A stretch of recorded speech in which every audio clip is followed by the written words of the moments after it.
ರಾಜ್ಯ ರಾಜಕೀಯದಲ್ಲಿ ಜೋರಾಗ್ತಾ ಇದೆ ಕುರ್ಚಿ ಗೊಂದಲ ಬೆನ್ನಲ್ಲೇ ಸಚಿವ ಕೆಜೆ ಜಾರ್ಜ್ ಸ್ಫೋಟಕ ಹೇಳಿಕೆಯನ್ನು ಕೊಟ್ಟಿದ್ದಾರೆ. ಕಾಂಗ್ರೆಸ್ನಲ್ಲಿ ಯಾವುದೇ ಭಿನ್ನಾಭಿಪ್ರಾಯ ಇಲ್ಲ, ಡಿಸಿಎಂ ಮನವೊಲಿಸೋದಕ್ಕೆ ಹೋಗಿದ್ದಲ್ಲ, ಅದೆಲ್ಲ ಸುಳ್ಳು ಅನ್ನುವಂತಹ ಹೇಳಿಕೆಯನ್ನು ಕೊಡ್ತಾ ಇದ್ದಾರೆ.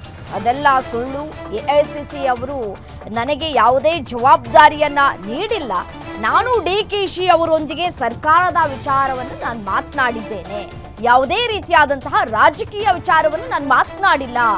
ಡಿಕೆಶಿ ನಾವು 40 ವರ್ಷದಿಂದ ಪರಿಚಯಸ್ಥರು, ಸಿಎಂ ಪ್ರತಿನಿಧಿ, ಎಐಸಿಸಿ ಪ್ರತಿನಿಧಿ ಆಗಿ ಹೋಗಿಲ್ಲ.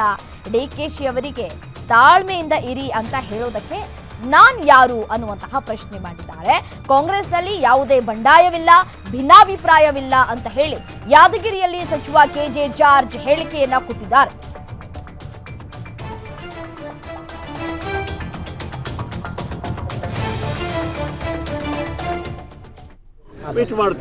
ಅಲ್ಲ ಸರ್, ಈಗ ಅಲ್ಲ ಎಐಸಿಸಿದವರು ನಿಮಗೆ ಏನು ಪ್ರತಿನಿಧಿಯಾಗಿ ಕಳಿಸಿದ್ರ ಸಿಎಂ ಮತ್ತು ಡಿಸಿಎಂ ಹತ್ರ? ಹಾಂ ಸರ್, ಎಐಸಿಸಿ ಅವರು ಯಾವುದೇ ರೆಸ್ಪಾನ್ಸಿಬಿಲಿಟಿ ನನಗೆ ಕೊಡಲಿಲ್ಲ. ನಾವು ಡಿ.ಕೆ. ಶಿವಕುಮಾರ್ ಒಟ್ಟಿಗೆ ನಮ್ಮ ಸರ್ಕಾರದ ವಿಚಾರವಾಗಿ ಮಾತಾಡ್ತೀವಿ. ಬೆಂಗಳೂರು ಕಾರ್ಪೊರೇಷನ್ ಎಲೆಕ್ಷನ್ ಬರ್ತಾ ಇದೆ, ಅದ್ರ ವಿಚಾರ ಮಾತಾಡಿದ್ವಿ ಹೊರತು ಎಐಸಿಸಿ ಅವರು ಯಾವುದೇ ವಿಚಾರ ನನಗೆ ಒಪ್ಪಿಸಲಿಲ್ಲ. ನಾನು ಅದರ ವಿಚಾರ ನನಗೆ ರೆಸ್ಪಾನ್ಸಿಬಿಲಿಟಿ. ನಿಮ್ಮ ಮನೆಗೆ ಬಂದಿದ್ರು ಅವರು, ಅದು ಏನು ಹೌದ್ರಿ, ನಾವು ಅವರು 40 ವರ್ಷದಿಂದ ಪರಿಚಯ ಇದೆ.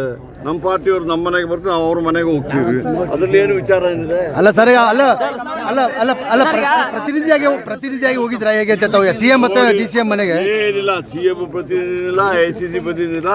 ನಾವು ವೈಯಕ್ತಿಕವಾಗಿ ನನ್ನ ಕೊಲೀಗು, ನಾವು ಡಿಸಿಎಂ ಆಗಾಗ ಮೀಟ್ ಮಾಡ್ತಾ ಇರ್ತೀವಿ. ಈಗ ನೀವೇನೋ ಒಂದು ಸುದ್ದಿ ಮಾಡ್ಲಿಕ್ಕೆ ಹೊಟ್ಟಿದ್ದೀರ ಅಷ್ಟೇ. ಅಲ್ಲ ಸರ್, ಭಾಳ ತಾಳ್ಮೆಯಿಂದ ಇರಿ ಅಂತೇಳಿ ಹೇಳಿದ್ರಿ ಡಿ.ಕೆ. ಶಿವಕುಮಾರ್. ಹೇಳಲಿಕ್ಕೆ ಅದನ್ನ ಹೇಳಲಿಕ್ಕೆ ನನಗೆ ಹಾಕಿ ಕೊಟ್ಟಿದ್ದಾರೆ ಯಾರಾದರೂ?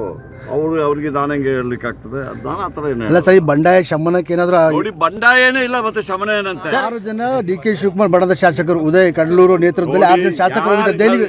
ನೋಡ್ರಿ, ಎಲ್ಲ ಕಾಂಗ್ರೆಸ್ ಶಾಸಕರು ಏನಿಲ್ಲ, ಅವರೆಲ್ಲ ನಾವು